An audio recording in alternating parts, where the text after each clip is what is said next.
Hello everyone. Today we are going to be trying to build a 7-Eleven. But recently I was thinking about how many photo shoots there are with cars in front of 7-Eleven. If you look at their Instagram page, it's almost entirely cars. I think it's kind of a Hot Wheels thing too, where you have a little 7-Eleven to put your Hot Wheels in front of, and I was like, why not do the same thing with these cars? So today we're going to be doing just that, building a little Lego building of a 7-Eleven. Maybe we'll put it there and put some of these cars in front of it. Alright, so I found the base plate. I'm probably going to do half building, half parking lot, because obviously the main thing here is the cars. It's not going to be necessarily supposed to be a realistic replica. It's going to be kind of a little convenience store. It looks like a 7-Eleven and some parking spaces. That's going to be pretty small, so I think this base plate should work fine. We can fit about, okay, this is maybe 2, maybe 3 cars. It's going to have to be really small if we want to put something on there, but I think it'll be better than trying to do a whole building and just have a whole useless building there.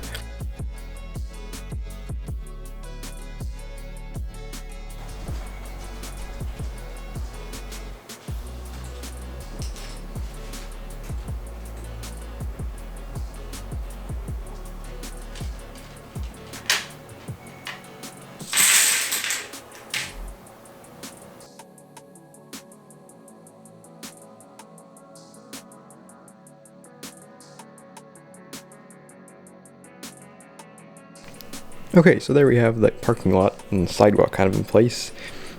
I'm pretty happy how these turned out. I like these concrete barriers, but I do think they end up being too far forward just because these cars are massive. Well, comparatively massive, I guess. So that I'm gonna have to move those back or get rid of them. I don't know. If you put some enough ground clearance, then it won't matter. So yeah, this looks pretty okay. They just take up so much of it. I'm wondering. I don't know how we can fit more cars in, but honestly at this point I don't think that's happening, or how we can fit less cars in but more space. This is basically all the dark gray tiles I have at the moment, and so I think we're just going to stick with this. And after it's done, maybe I'll tear this apart and put it back together if I think of something better. So now we're going to work on the building. So basically you're just going to look at Google Maps or something and look at some different 7-Elevens, recreate the storefront, and then we'll put some stuff inside of it. And yeah, back to the time lapse.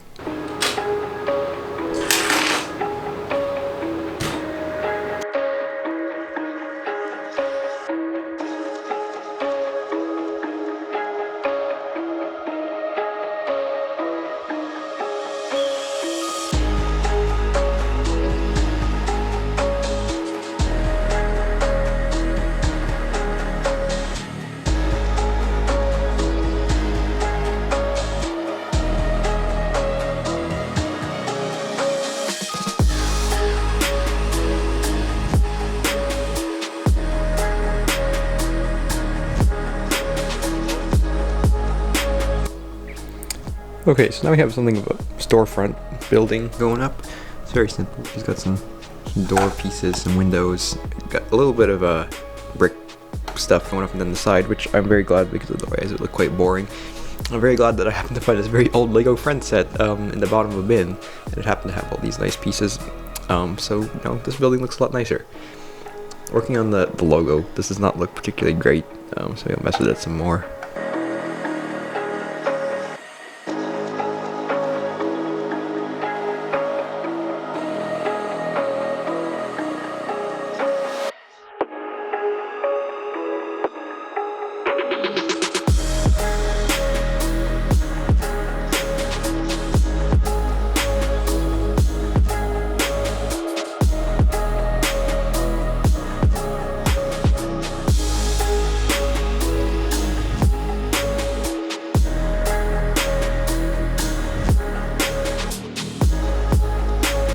Alright, so now the storefront is basically done. Actually looks better than I thought. I was like, this looks way more like a 7-Eleven than I thought would have been possible in Lego. So now we're really, well, I mean, this Lego still looks kind of janky, but I'm kind of okay with it.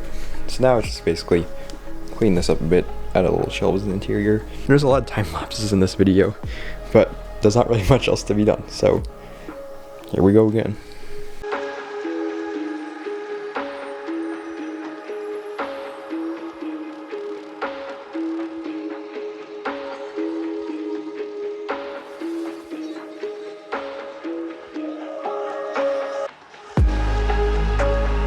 Okay, so now there's a tiny bit of detail on the inside. Kind of funny, it's 911 Turbo is the only car I have that's actually small enough to properly fit within the lines. And this looks okay. It definitely looks better than having nothing, but it is... I'm still trying to figure out, because obviously there's just like nothing back there. And so I'm debating, do I put some sort of like wall back here? Well, in dark color to kind of make it look like there might be more back there. Do I put just a little bit more furniture and things in there? I'm not an expert at interior Lego design by any means. So I'm not sure about that. Perhaps I'll just add more. I think I'll try the wall on the back. Maybe a little bit more furniture. Add the sign. And we'll see where that goes. Okay, so now there's a bit more furniture in there, so it looks pretty good from here. Still no rear wall, and that's basically because I cannot find any pieces. Well, I find some pieces, but if I wanted to build a wall with the pieces I have, it would just have to be a massive stack of plates and bricks that would just be super parts heavy. I know I had some large green panels that would work well, but I don't know where they went. So part of me is just tempted to do something kind of lazy and get some large surface like this book. Just put it back there. I think it gets the desired effect across. It just doesn't look unfinished necessarily. So if I find something like this, like kind of slide into the back there, that might be good. All right, guys. Well, there it is, kind of, sort of. Maybe we'll put some final parts on it, but that's most of the basics done. There's the sign. It looks kind of goofy, but it matches that. And so you know what? It's abstract enough that it kind of vibes 7-Eleven without being exactly 7-Eleven, because I don't know how to put much more detail into this sign. So we're keeping it like that.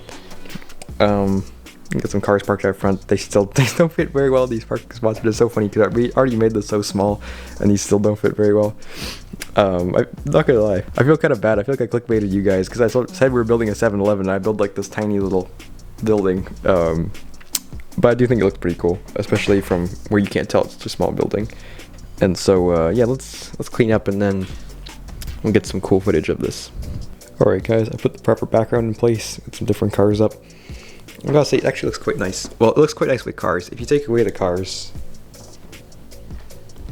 I removed these parts because otherwise the cars don't fit so well, which is kind of ironic. But it looks considerably more bare bones without the cars. But when you do add the cars, it makes a very nice display for them. And that's kind of the point, that it is a display. And so, yeah, of course, it's gonna be a little bit bare bones without the cars. As a 7-Eleven like model in itself, it's not particularly great. The inside would definitely not fly for a proper model of one, and the outside, well, I think this looks pretty good. It's not super remarkable by any means. These brick looking bits definitely really saved it. Without them, it would have looked super boring, and then the sign actually adds a lot, even if it looks a bit wacky. I think that looks really good. I'm very happy with how it turned out. I still feel slightly bad because I said I was going to build a 7-Eleven. I built like 1/8 of a 7-Eleven. But you know, it looks cool, and so that counts for something. I guess that's kind of it for now. I hope this inspired you to build some sort of display for your models, whether that's 7-Eleven or something else maybe. If you like these cars, you can go check out full videos of them on my channel. There's basically one for each car.